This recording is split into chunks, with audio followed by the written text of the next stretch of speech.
நாகர்கோயில் கன்னியாகுமரி வந்துட்டு திரும்பவும் ஊருக்கு போகிறவங்க எல்லாரும் வாங்கிட்டு போகிற ஸ்நாக்ஸ் பற்றி தான் இந்த வீடியோவில் பார்க்க போகிறோம். அதோட அன்பாக்சிங் வீடியோ பார்க்கலாம். எப்போவுமே மைசூர்லேருந்து கன்னியாகுமரி போகும்போது வழியில் வள்ளியூர் அப்படின்ற இடத்துல ஹைவே சைடில் வந்து நிலா பேக்கரி அண்ட் ரெஸ்டாரண்ட்டில் ஒரு ஸ்டாப் எடுப்போம். அங்கே வாங்கின ஸ்நாக் தான் இது. கூடையும் சீடையும் சூப்பராக இருந்தது. கூடை வந்து முறுக்கு, உள்ளே வந்து சீடை, இனிப்பு சீடை வச்சுருந்தாங்க. டிஃப்ரெண்ட்டாக யோசிச்சிருக்காங்கல்ல, இந்த தடவை அதை நான் வாங்கிட்டு வந்தேன். இப்போ அன்பாக்சிங் வீடியோ பார்க்கலாம்.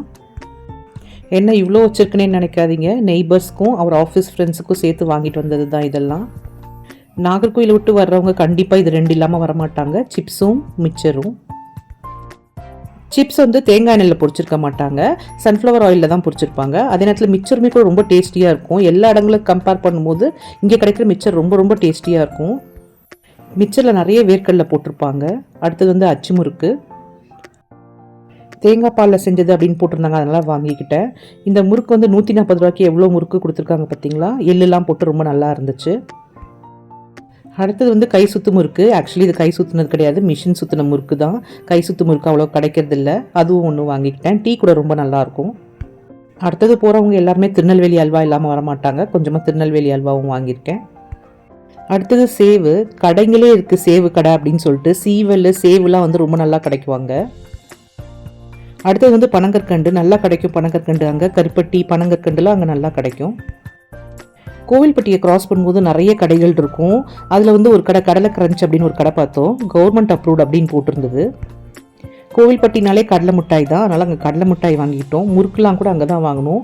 அப்புறம் இது இஞ்சி முரப்பா, சக்கரை போட்டது, கருப்பட்டி போட்டது, வெல்லம் போட்டது எல்லாமே இருந்துச்சு. அதில் வந்து வாங்கிக்கிட்டோம். அந்த கடையோட வீடியோ கூட இதில் நான் அட்டாச் பண்ணியிருக்கேன். ரோட் ட்ரிப் போகிறவங்க, காரில் போகிறவங்க எல்லாம் இந்த மாதிரி ஸ்டாப்ஸ் எடுத்து நம்மளுக்கு வேண்டியதை வாங்கிட்டு வரலாம். அடுத்த இம்பார்ட்டண்ட்டானது வந்து இந்த முந்திரி.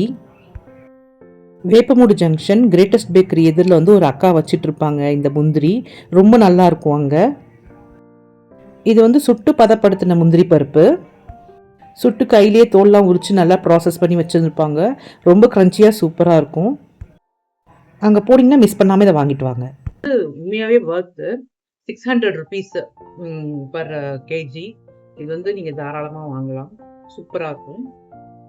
அடுத்து வந்து பனங்கள் கண்டு. கருப்பட்டியும் விற்பாங்க, ஆனால் பனங்கள் கொண்டுமே கூட ரொம்ப நல்லா இருக்கு. இதையும் நீங்கள் கண்டிப்பாக வாங்கி ட்ரை பண்ணி பாருங்க. நாகர்கோயிலேருந்து வர்றவங்க எல்லாரும் இதெல்லாமே வாங்கிட்டு கண்டிப்பாக வருவாங்க.